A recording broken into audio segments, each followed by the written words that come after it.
36 მილიონიანი მანქანა, რომელ ფეხბურთელს ყავს იცით? ამ ვიდეოში გიყვებით ყველაზე ძვირფასი მანქანების მფლობელ ფეხბურთელებზე. მეხუთი ადგილი კარიმ ბენზემა, მისი არჩევანია ბუგატი შირონი, ფასი 2.6 მილიონი. მეოთხე ადგილი სონ ჰინ მინი, ფერარი ლაფერარი, 3 მილიონი დოლარი. მესამე ადგილი კრიშტიანო რონალდო, ბუგატი ჩენტო დიეჩი, ფასი 9 მილიონი. მეორე ადგილზეა ნეიმარი და მისი ლამბორგინი ვენენო, უსწრაფესი სუპერკარის ღირებულება 11 მილიონი. ვიდრე პირველ ადგილზე გადავალთ, მაგარი ამბავი მაქვს ქართველი ავტოდილერებისთვის.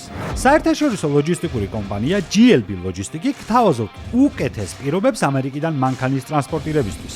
უფასო ქარფაქსი ყველა დილერს, $5,555 ბონუსი საუკეთესო დილერებს, ტრანსპორტირებისას დილერს არ უწევს გადაიხადოს SUV-ს, ელექტროს, ჰიბრიდის ფი ან სხვა გამოგონილი გადასახადი. ყველაზე მაგარი, თუ გიჭირთ აუქციონზე უკვე ნაყიდი მანქანის გაყიდვა საქართველოში, GLB ლოჯისტიკი დაგეხმარებათ მათ გაყიდვაში სხვა ქვეყნებში, პოლონეთში, ემირატებში, ყაზახეთში და ასე შემდეგ. მანქანები ჩამოდის მინიმალურ ვადებში, არიხდით ზედმეტს და მუშაობთ პროფესიონალებთან. დილერებო, დარეკეთ ამ ნომერზე ან მიწერეთ Facebook-ზე. ახლა კი პირველი ადგილი. ყველაზე ძვირადღირებული მანქანის მფლობელი ფეხბურთელი არის ლეო მესი. მისი საკოლექციო ფერარი 325S Spider სკალიეტი 36 მილიონი ღირს. დააკომენტარე, რომელია შენი საყვარელი სუპერკარი.